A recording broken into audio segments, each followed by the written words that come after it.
The orange box might just be gaming's best ever deal. 5 amazing games from Valve all bundled onto one disc. It was released in 2007 and I picked it up for the first time shortly after that in March 2008. A few months later I had most of the massive list of 99 achievements ticked off, but some super tricky ones remained. A decade passed before I played it again, but over the last few years I've booted it up several times and I managed to tick off a few more achievements. Now just 5 stood between me and completion. My remaining achievements were split across 3 games. In Half-Life 2 I was missing finding all of the collectibles, crossing a beach without touching the sand, and killing an enemy with the toilet. And next was Team Fortress 2, and I actually played quite a lot of this back in the day and I just needed one more, reaching 1000 kills total. And lastly, the thing that scared me the most and was the reason I'd put this off for so long, the dreaded Aperture Science achievement in Portal. Now, those who have played Portal as the standalone Xbox arcade game might not know of this pain because that version doesn't have the same achievements. So the orange box version is what requires you to go through the ultimate stress test, and this achievement requires you to get gold medals in all Portal challenges. Each test chamber has a separate challenge for completing it using the least amount of steps, the least amount of portals, and the least time possible. And the requirements for gold in these challenges are actually pretty outrageous. And it was in one of my recent sessions in the last couple of years, so recently-ish, that I managed to tick off all of the bronze and silver medals, but I'd only made it to gold in 10 of the 18 challenges. Luckily for me, I still had that save file, so I had access to the data and could pick up where I left off from, but unluckily it was only on my Xbox 360 and not the newer Xbox. So unless I wanted to start again with them, I was stuck using the old janky controller. And speaking of save files, I remember that I started a new playthrough of Half-Life 2 working on those missing achievements such as finding all of the hidden cache, the game's collectibles, as well as the other miscellaneous things. And now I'd made it about halfway through the game, but when I booted up my Xbox again recently to finally try get this beast finished, I was met with this message. My save was gone. What happened to that save? I have absolutely no idea, so I had no option but to start from the beginning. As a side note, there are some interesting and challenging achievements that I already had from way back in the day, so you won't be able to see me unlocking them. However, I'll bring them up at the relevant point throughout the game, and otherwise I'll have a special mention at the end of the video for some of the cool other achievements. And that leads me on to my plan. So I decided to start with Half-Life 2, playing through the whole game and mopping up those 3 achievements, the collectibles, crossing the beach, and killing someone with the toilet. Once that was done, I'd face my fears and attempt the seemingly impossible task of claiming all gold medals for the Portal challenges. And then if I somehow managed to come through that successfully, I'd figure out the quickest and best way to grind out the missing Team Fortress 2 kills. And with that, reach the promised land of 100% completion for the orange box. And with that plan sorted, I started my journey. Half-Life 2 is approaching 20 years old now, but I'm going to give you a spoiler warning here because I'm going to get into the summary of the game's entire plot as I go through, starting now. You play as Gordon Freeman, a man of few, well, 0 words, and you're woken from a stasis you were placed in at the end of the first game by this mysterious and spooky fellow. An alien race called the Combine has conquered and occupied Earth, and you are being sent in to stop them. So you arrive by train at one of the sprawling locations under Combine control, City 17. You are separated from the other citizens by an undercover resistance fighter, and from here you meet up with more members of the resistance. Dr. Freeman, I presume. And you're all set to be teleported to the main resistance base, Black Mesa East. Well, unfortunately for you, as the lab's teleporting device is preparing to send you, a rogue pet jumps out the air vents, malfunctioning the machine, and forcing you to make the journey by foot instead. But not before you are given your trusty crowbar. Oh, and before I forget, I think you dropped this back in Black Mesa. Good luck out there, buddy. You're gonna need it. By the way, this lab is the location of the first cache, and they're dotted all throughout the game. There's 45 of them in total, and they're tagged with this lambda symbol nearby. And to make my life a lot easier and to avoid disaster, I'll be using a guide to help find them all. But continuing the story, you fight your way through the canals and the sewers of the city, occasionally coming across allied outposts and stations. It is at one of these stations that you receive the airboat, a makeshift vessel with an aircraft type propeller to help you get across the toxic system of canals quickly and safely. And the airboat even gets upgraded with a sweet gun turret that is extremely awkward to try and aim whilst driving.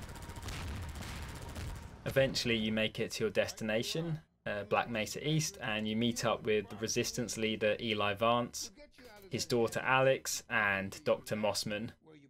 Alex introduces you to her giant robot dog, and also, slightly more importantly, the iconic gravity gun. And whilst you are getting to grips with your new toy, the base comes under attack from a Combine aerial raid, forcing you to flee indoors. Of course, nothing is ever simple, so a collapsing ceiling separates you, but it's okay because Alex knows an alternative route for you to take. Unfortunately, this route takes you through the spooky old mining town of Ravenholm, which is now completely overrun with zombies. But it is probably the best level in the game.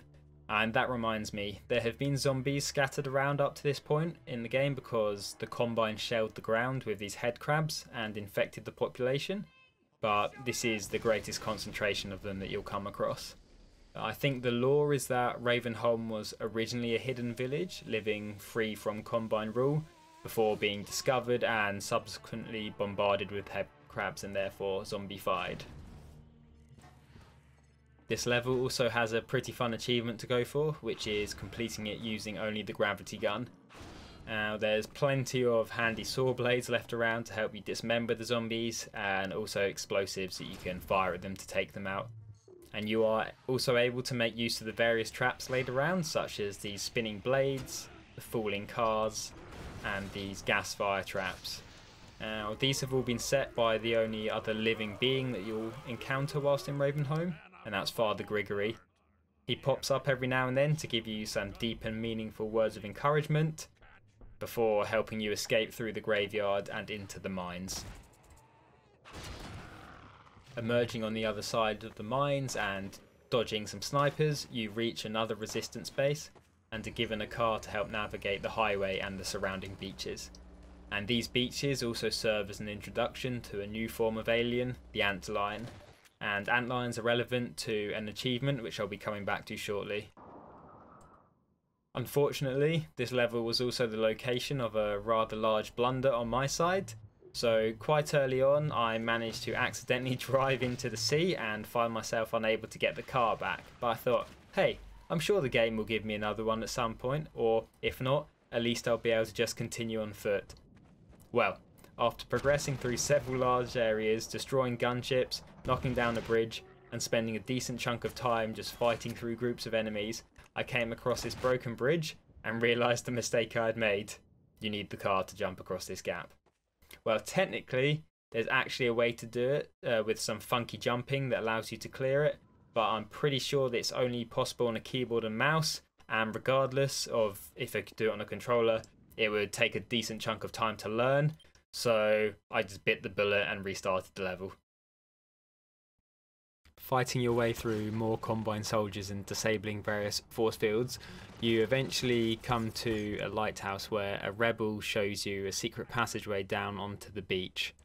And this beach was the location of the first missing achievement. So there's a scripted event with an NPC warning you to keep off the sand here, and he then gets swarmed with a group of antlions that emerge from the ground. The achievement is called Keep Off the Sand, so I'm probably pointing out the obvious here, but it requires you to cross the antlion beach without, well, touching the sand. And if you do touch the sand, there's usually a rumbling sound, quickly followed by some antlions appearing and attacking you. I say usually because, unfortunately, it's actually possible to touch the sand and void the achievement, but not get the sound or antlions appearing, so you don't realise that you failed. And I believe this is what happened to me back in the day, and I couldn't be bothered to retry it. But regardless, the safe bet is just to save often and reload, even if you think there's a slight chance that you've messed up. There's plenty of objects to grab and use as stepping stones, and I stuck mostly with this long plank to help get me across. And eventually you'll make it to this ridge area like I did, and there we go. The first achievement of the video done, and this left me with just 2 to get in Half-Life 2. During this level you're also given the bug bait theropod, which allows you to control the antlions, which is a pretty fun mechanic using them as a weapon. I feel like a lot of the time it would make more sense just to use guns, but that's not as satisfying as taking down the enemies with a swarm of antlions. The second achievement came shortly after the first. So in the next level you break into Nova Prospekt, a Combine base, and form a prison. Shortly after the starter level you come across some bathrooms and a conveniently placed easy to kill headcrab. So using the gravity gun to fire a toilet at it, I ticked off the flushed achievement. Getting back to the plot, you break into the prison to try and locate Eli Vance, Alex's dad, who was captured by the Combine, and together you and Alex fight off waves of security forces and discover that Dr. Mossman was actually a Combine spy. Eventually you track her down, but she teleports herself and Eli out of the facility, taking him to the main base, the Citadel. Yourself and Alex manage to use the teleporter to return to the lab from the start of the game, but get stuck in a teleport loop for approximately 1 week. You discover that during this time, the teleporter caused the destruction of Nova Prospekt, and this was seen as a sign to begin the uprising. So the two opposing factions have been locked in battle for a week, and all of City 17 is a war zone. You go to aid in the battle, whilst forming small squads of citizens to help fight your way through the city. And whilst doing this, Alex is captured by Combine soldiers and taken to the Citadel. You continue to fight your way through the urban environment, gathering more citizens and other members of the resistance along the way. And it's in one of these buildings actually that you come across the last cache. So there's 45 of them in total to collect, and getting this one popped my achievement. And with that I was done with Half-Life 2. But I thought I should honour this great game by finishing it one last time, so I'll keep going with the plot. After an epic fight at the foot of the Citadel against pretty much every enemy type in the game, you infiltrate the Citadel itself. A security gate at the entrance disarms you of all your weapons except your gravity gun, which actually gets a mysterious super buff by the Combine technology and can now be used to fling enemies, whether that's firing them into each other or just vaporizing them in these conveniently placed beams of energy. You make light work of the enemies as you proceed upwards and eventually make it to the office of Dr. Wallace Breen, the administrator of Earth under the Combine rule. But at this point you are locked in a pod used to transport humans around, and Dr. Mossman eventually regrets that she helped Breen and betrays him by releasing yourself, Alex and Eli from the pods.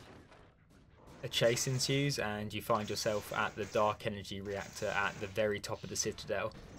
Breen opens the portal to the Combine overworld, and it is your job to destroy the portal before it's too late. This part gave me way more stress than it should have, because I was very gung-ho fighting my way up and ended up having to do this very last section without much health at all. Basically you need to use your super gravity gun to fire these energy balls into the portal whilst under fire from 2 gunships. You can kill the gunships, but it was just super tricky to get it all done without much health, and I backtracked quite a bit to see if I could find any health, but wasn't in luck. Either way, I got it done, and as you can see I ended on a clutch 1 health. Destroying the portal causes the reactor to fail and go critical, but at the moment it explodes, the mysterious G-Man freezes time and addresses you before you are put back into stasis. And with Half-Life 2 out of the way, it meant next I had to tackle the achievement I feared most in this video, Portal's Aperture Science.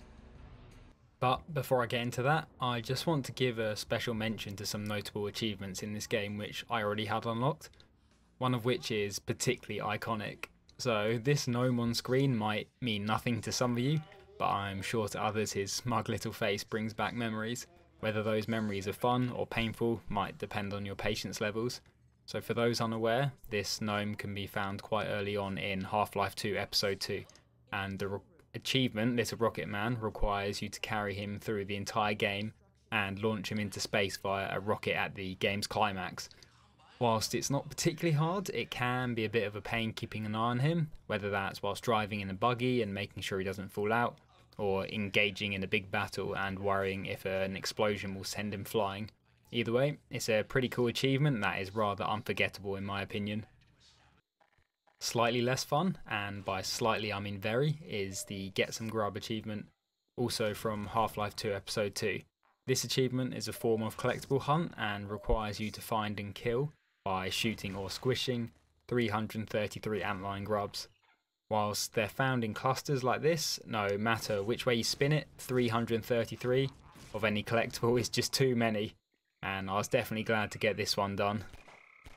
There are plenty of other achievements of course, but those are two that stick in my mind, so let me know which are your guys' favourites, especially if I haven't mentioned them.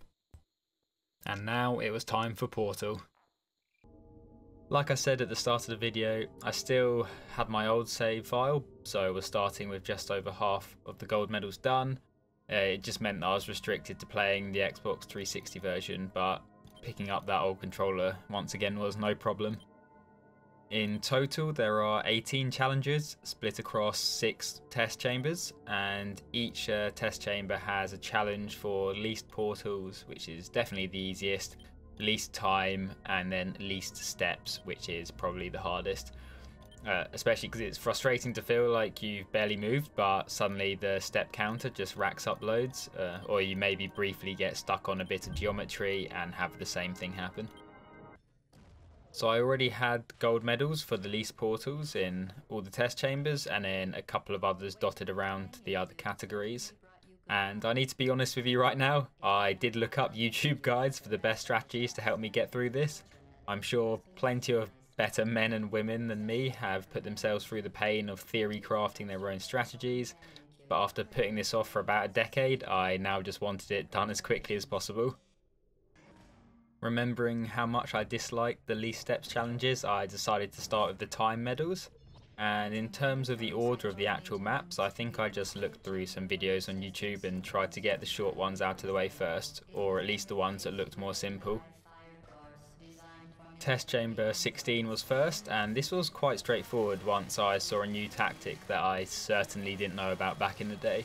So portal bumping is when you shoot a portal next to a wall, and then by firing a portal of the other colour in the tiny gap that's created, you actually end up with a portal on the other side of the wall. So in this case, it allows you to get through and started with the challenge before the talking is over and the door is open.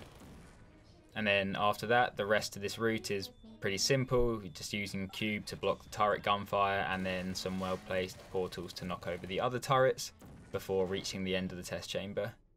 And this first run I managed 52 seconds, which was the exact cutoff for a gold medal. I did give it another go though, just because I actually felt like it had been too easy, so I thought I'd try and knock off a bit more time. And I did that in the next run. I got a 50-second run and decided to move on. Test chamber 17 was next, and again this was completely trivialized in the end by portal bumping.